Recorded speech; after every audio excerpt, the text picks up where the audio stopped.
The start of the worship service. Hindi nyo namamalayan ngayon, hindi nagyayari sa inyo. Hindi nyo mamalayan, naglalakad ang Diyos sa mga lakaran na ito. You just don't know. Hindi mo alam na nagdadaan ng Diyos, dala-dala niya. At kung sino man ang tao magbubukas ng kanyang puso, sino man ang tao magbibigay ng buhang sa kanya sa umaga nito, get ready for your miracle. Get ready for your miracle. Sabi niya, hallelujah! Yes, praise the Lord! Praise Him with the trumpet, with the flute and harp. Nakakita na ba kayo ng harpa? Harpa ba yan? Hindi po. Harpa, asan yun eh, no? Isda yun eh, no? Harpa. Yung harpa po, mahirap talaga. Mahirap. Mahirap talagang i-play. Mahirap, as in mahirap.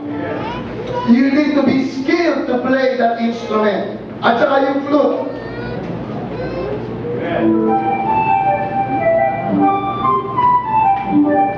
Ito.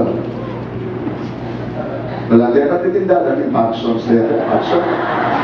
Baitinin mo po, kuya. Parang yung nagtitinda na sa parson. Pag nagpunta ng parson, may nakita kang maitim na bata. Oh, isalwan mo na eh. Baitiya mo, kanyaliling ng Diyos.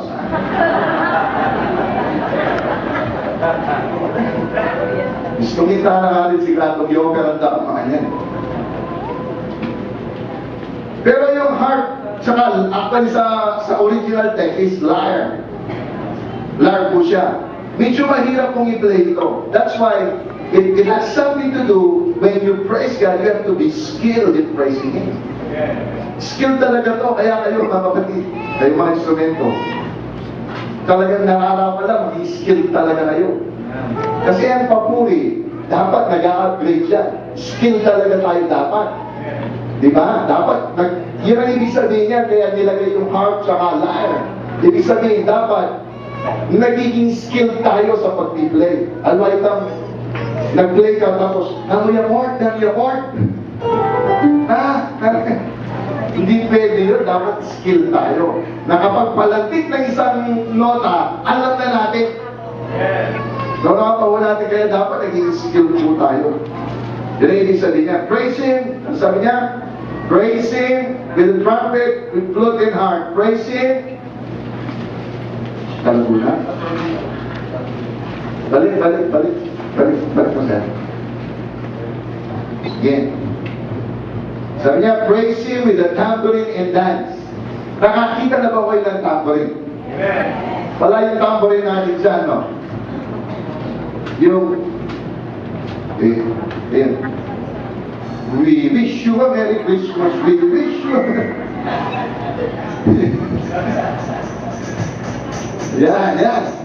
Yan. It's so interesting. Bakit dinigit ng Diyos yung tambourine sa dance? Kasi yung tambourine, kung hindi mo gaganyanin, walang sound na lalabas.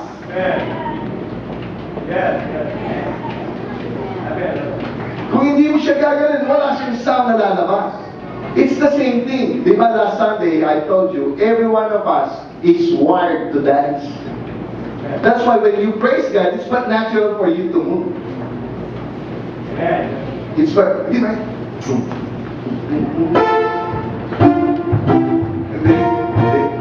Di ba? Di ba naman ganyan? Iba-iba yung mga movements po natin. Di ba? Yung medyo malalaki sa atin yung simple lang, di ba? Simple lang. Yung mga pakyut yun. Di ba? Di ba dahil nag-aaral ng belly dancer? But it's but natural. It's but natural for us to move when we praise God. Kaya dinikit yung tambourine sa kayang dance. Ibig ko sabihin, para bang walang saysay yung tambourine kung hindi mo siya gagalawin.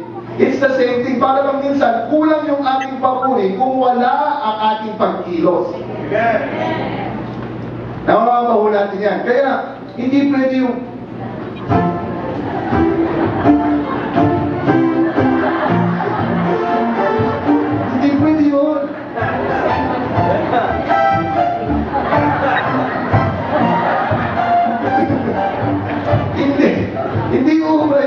comes to praise. Di ba? Hindi ubra po yun, kaya kailangan kumilos po tayo. Nakakatawa. Kunwari hindi tayo kumikilos, pero sa loob kumikilos tayo. Yeah. Nakaganyan tayo, pero yung sa loob natin, nanginginig na yung laman mo, ito.